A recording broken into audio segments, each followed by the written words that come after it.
Hey everyone, today I am very excited to do my introduction video for Cabin Fever Challenge 2020. Now, in all fairness, the challenge has actually been going on for almost a month now. I believe January 1st was the official start date, and if you follow me on Facebook, you probably know that. However, with SHOT Show prep and then SHOT Show and then recovering from SHOT Show, it's taken me a while to actually get out and do my video introducing it. So if you're not aware, the Cabin Fever Challenge is a kind of online organized shooting challenge that was started by the Rifle Chair channel. Great dude over there. If you're not following him, definitely do that. I'll have links below. But basically the Cabin Fever Challenge is just a nice way to quantify your skills as a marksman in a very simple course of fire with a very low round count.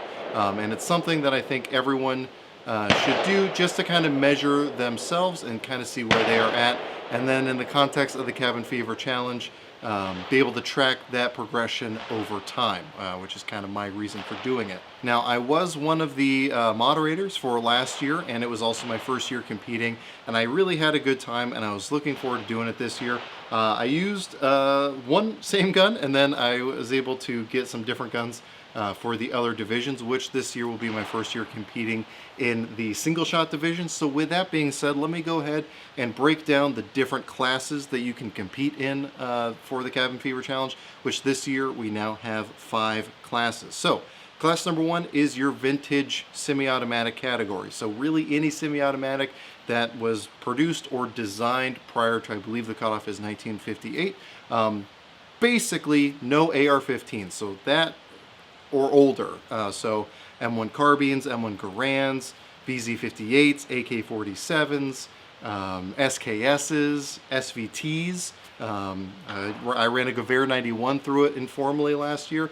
Any of those semi-automatic center fire cartridge rifles, again with that design prior to, again, I believe it's 1958, FALs, HK91s, basically no AR-15s. And now with that, those firearms have to be used in their as issued configuration. So if you're running an AK-47 with a red dot and everything else, that's not going to count in the Class 1 Vintage Division. Also, I hope you forgive the gunshots on me. As Paul Harrell says, I'm on a live range, so forgive the fire in the background.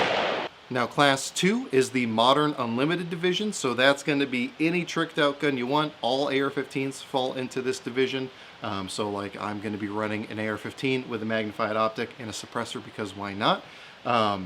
But any of your tactical out guns or anything designed post 1958 will fall into this category. So your Beretta ARX-100s in my case, AR-15s, AR-10s, anything newer than 1958 is going to fall into this class. And I have a feeling most of my viewers that compete in this will be the class that they fall into, because again, it's the AR-15 category.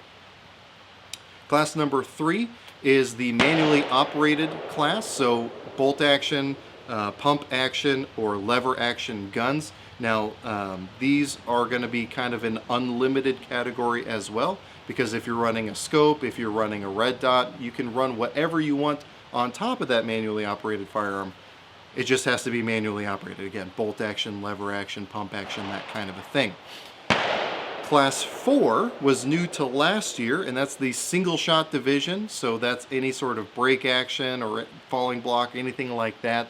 And it has to be a firearm designed to be fired that way. So no single feeding your bolt action guns unless it was intended to be a single shot rifle out of the gate. And then Class 5, which is new to this year, is your muzzle loader, and that's going to have its own thing. But any muzzle loading gun is going to fall into the Class 5 category, which again comes with its own special rules. So what is the challenge itself? The challenge is firing a course of fire with 20 shots in 4 shooting positions at 100 yards or 100 meters. I'm going to be shooting at 100 yards because here in the US that's what our ranges typically are.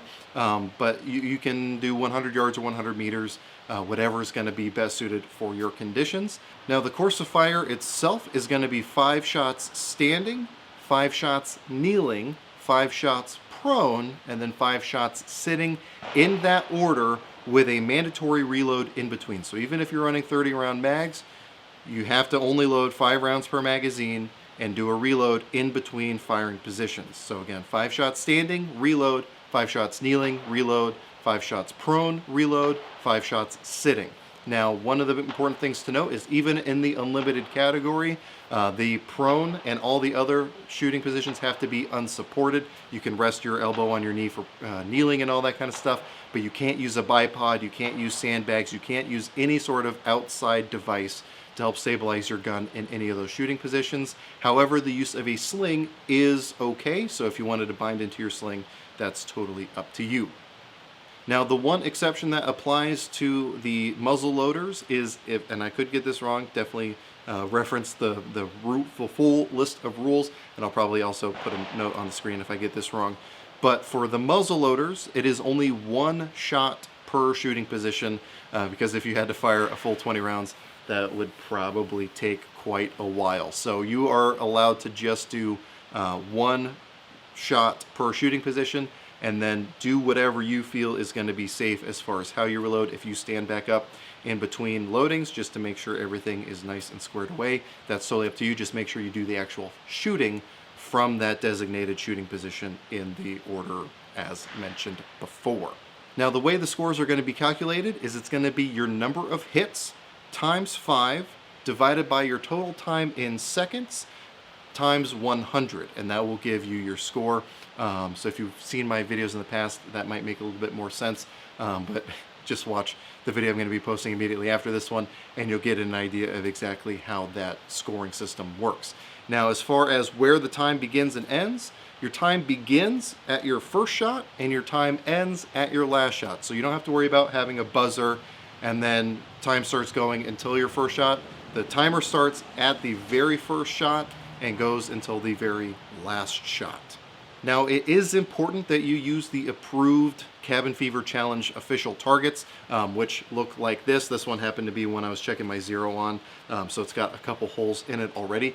But it is an 8-inch circle.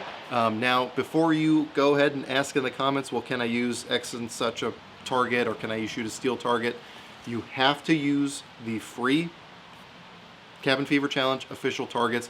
You can print them, you can download the link off of the Facebook page, and then you can, or I'll probably have it in the link below as well. But you have to use the official target, print it out on an 8.5 by 11 or larger piece of paper, and make sure you scale it to 100%, not scaled to fit. That way the black circle is 8 inches. And don't try to like put a high vis target in the middle of it. You're just using this target. Now, as far as the submitting your entries for the competition, this does have to be something that you film, and then you're going to have to find some way to upload that, whether that be to Vimeo, YouTube, Facebook, whatever choice you want. But then you have to post a link to the Cabin Fever Challenge Facebook page. That way, one of us moderators, depending on what class you're competing in, will be able to download that video, tally up your score, and then log that into the records to then be announced who the winners are after March 31st, again, the last day of the shooting competition. Now, it is very important that in the course of filming your firing, that you not only film yourself shooting, but then you show your target. You don't have to have 2 cameras set up shooting simultaneously like I'm gonna do, but make sure you actually show the target that you shot afterward, and make sure you get a nice, clear picture of it, so that, again, whoever is moderating your division can clearly see the number of hits on that piece of paper. If we can't clearly see the target, we're not going to be able to count your score. So make sure you show that. Again, we don't want to have to eliminate anyone from eligibility or give them a different score than what they think they got, simply because there was some sort of disconnect between what they said their score was versus what we were able to discern through the video. Whether you want to show a still shot or just get a nice close-up shot, stable with your camera afterward, not some super crazy moving shot so we can't see the holes. Just make sure you get a nice clear image of the target so that we can tally up your score. Now, there is going to be an invitation portion to the competition, so if you would like, at the end of your video, you can nominate some other people to compete in the competition. However, make sure that the people you nominate, or even you yourselves who are running through this competition, have the skills required to be able to shoot this course of fire safely and competently.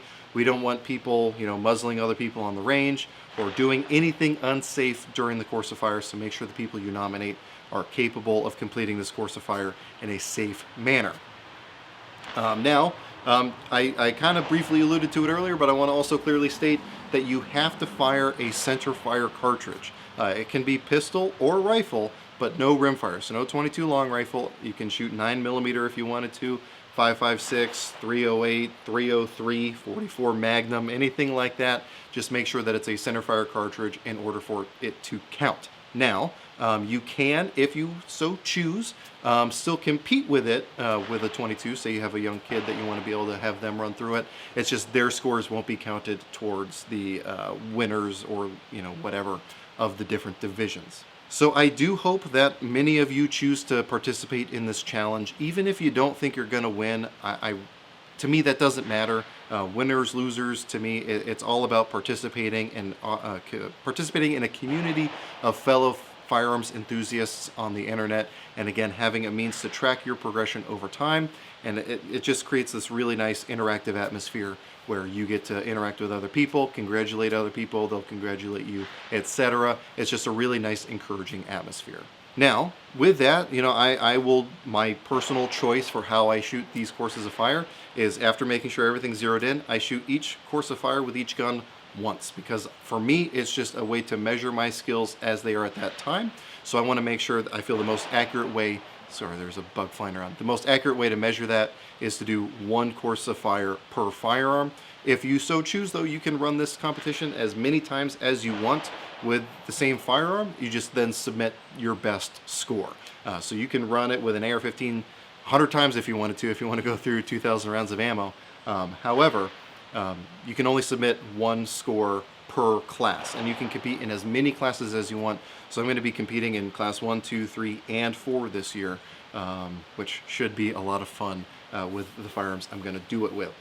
So if you have any questions, if I wasn't clear about anything, or you need some clarification on something, head over to the Facebook page and post your question over there. Myself or one of the other moderators, such as Rifle Chair or Tudnam, or there's a couple other guys that are going to be doing the other competitions, but Rifle Chair, Tudnam, myself, or one of the other moderators will definitely get back to you in a pretty timely manner, I hope, and clarify that stuff for you so you guys can get out there and run through this competition. So as of today is January 31st. Granted, it's probably not going to go up until February 1st.